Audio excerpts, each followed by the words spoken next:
শায়েখ, বড় গুনাহ কোথা থেকে শুরু হয়?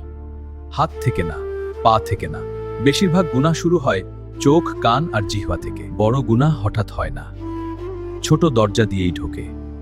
শায়েখ, চোখের হেফাজত এত গুরুত্বপূর্ণ কেন? কারণ চোখ হলো হৃদয়ের দরজা।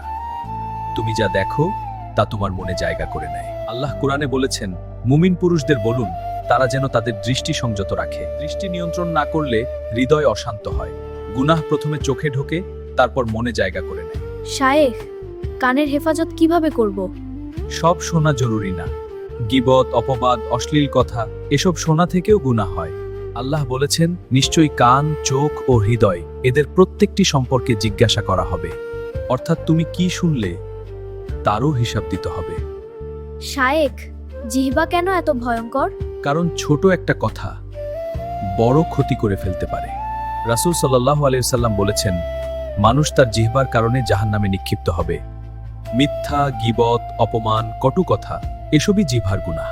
কিন্তু এই জিহ্বায় জিকির করলে জান্নাতের কারণ হয়।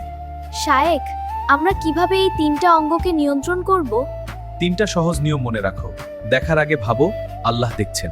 শোনার আগে ভাবো এটা কি হালাল। বলার আগে ভাবো এটা কি সত্য ও উপকারী। রাসূল সাল্লাল্লাহু আলাইহি ওয়াসাল্লাম বলেছেন, যে আল্লাহ ও আখিরাতে বিশ্বাস করে সে যেন ভালো কথা বলে অথবা চুপ থাকে। চুপ থাকাও অনেক সময় ইবাদত। চোখ যদি হেফাজতে থাকে, হৃদয় পবিত্র থাকে। কান যদি হেফাজতে থাকে, মন শান্ত থাকে। জিহ্বা যদি হেফাজতে থাকে, সম্পর্ক টিকে থাকে।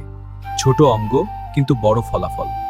আর শোনো, রাসূল সাল্লাল্লাহু আলাইহি ওয়াসাল্লাম বলেছেন, তোমরা আমাকে 6টি বিষয়ের নিশ্চয়তা দাও, আমি তোমাদের জন্য জান্নাতের নিশ্চয়তা দেব। যখন কথা বলবে সত্য বলবে, প্রতিশ্রুতি দিলে পূরণ করবে, আমানত দিলে রক্ষা করবে, লজ্জাস্থান হেফাজত করবে, দৃষ্টি সংযত রাখবে, হাত সংযত রাখবে। দেখো, এর ভেতরে চোখ আছে, জিহ্বা আছে, আচরণ আছে। জান্নাত কঠিন কিছু দিয়ে নয়, সংযম দিয়েই অর্জন হয়।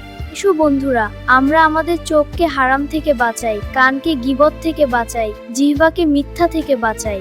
কারণ ছোট নিয়ন্ত্রণই বড় নাজাতের কারণ। ইনশাআল্লাহ।